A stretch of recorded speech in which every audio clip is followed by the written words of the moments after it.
Nous sommes à l'ambassade de France en compagnie de Florence Mangin, notre ambassadrice. Et les fêtes de fin d'année arrivent, Madame l'ambassadrice, comme de coutume, j'ai envie de dire. Un événement à la fois diplomatique et caritatif se profile. Je vous laisse nous le présenter. Oui, absolument. Alors, pas tout à fait comme de coutume, puisque malheureusement, le bazar diplomatique n'a pas eu lieu l'an dernier pour des raisons bien compréhensibles liées au Covid.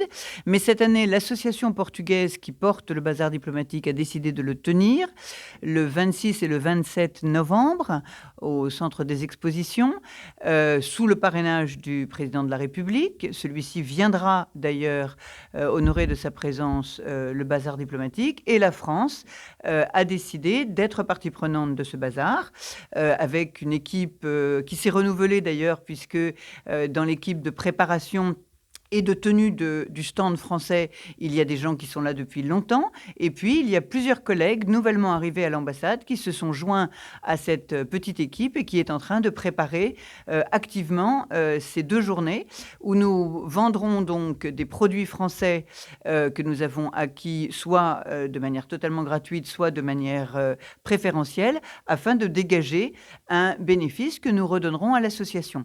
Comme vous le savez, il y a toujours un thème par année. Et cette année, et évidemment, il fait un sens énorme, c'est la lutte contre l'extrême pauvreté. Et donc, évidemment, j'espère que nous ferons une bonne recette.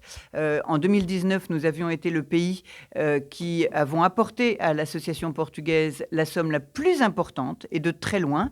Nous avons donc cette année demandé à plusieurs entreprises françaises et portugaises de contribuer. Nous commençons à engranger des sommes tout à fait conséquentes.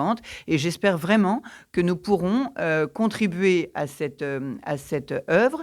Vous dites que c'est caritatif, c'est tout à fait vrai, mais pour moi, c'est aussi très politique. Je trouve tout à fait normal que le réseau diplomatique, que les ambassades qui sont accréditées au Portugal contribuent d'une manière ou d'une autre, et celle-là est une belle manière, de rendre la qualité de l'accueil qui nous est réservé, la gentillesse de nos interlocuteurs dans nos activités professionnelles.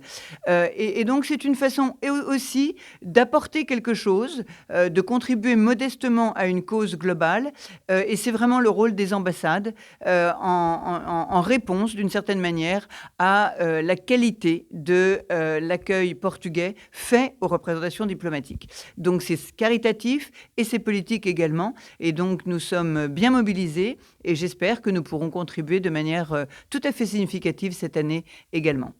Je vous remercie. Merci beaucoup, Madame l'ambassadrice. Toutes les informations sont bien sûr sur le site internet de l'ambassade de France. La French Radio.